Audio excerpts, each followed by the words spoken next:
ছোটবেলার থেকে আমরা শুনে আসছি বাংলাদেশে এত সমস্যা কারণ বাংলাদেশে এত জনগণ। আসলে কি বিষয়টা যৌক্তিক? একটু ভেবে দেখি আমরা। হ্যাঁ, এটা সত্য। জ্যাম, দারিদ্রতা, বেকারত্ব বা চাকরির সংকট, এইগুলো সমস্যা রয়েছে। কিন্তু বাংলাদেশে যদি এত কোটি কোটি মানুষ না থাকতো, গার্মেন্টস ইন্ডাস্ট্রি, কৃষি খাত এবং রেমিডেন্স, বাংলাদেশের অর্থনীতির চালিকা শক্তি কিন্তু এই তিনটি খাত। এবং এই তিনটি খাতেই কিন্তু কোটি কোটি মানুষের শ্রম এবং মেধার উপরে দাঁড়িয়ে আছে। যদি বাংলাদেশে এত বিপুল জনগণ না থাকতো, তাহলে কি আমাদের অর্থনীতি এতটা শক্তিশালী হতো? উদাহরণ হিসাবে চীনের কথা ভাবা যাক।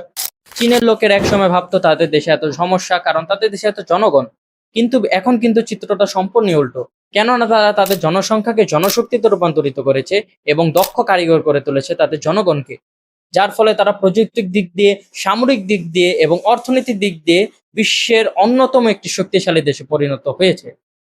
তাই আমাদের উচিত আমাদের দেশের জনসংখ্যাকে অভিশাপ মনে না করে এটি দেশের কল্যাণে কাজে লাগানো এবং নিজেরা দক্ষ হয়ে দেশের পিছনে শ্রম দেওয়া এবং জনসংখ্যাকে জনশক্তিতে রূপান্তরিত করে আমাদের দেশকে সফলতার চূড়ান্ত পর্যায়ে নিয়ে যাওয়া, অর্থনীতির দিক দিয়ে, সামরিক দিক দিয়ে এবং প্রযুক্তির দিক দিয়ে বিশ্বের অন্যতম একটি দেশে পরিণত করা।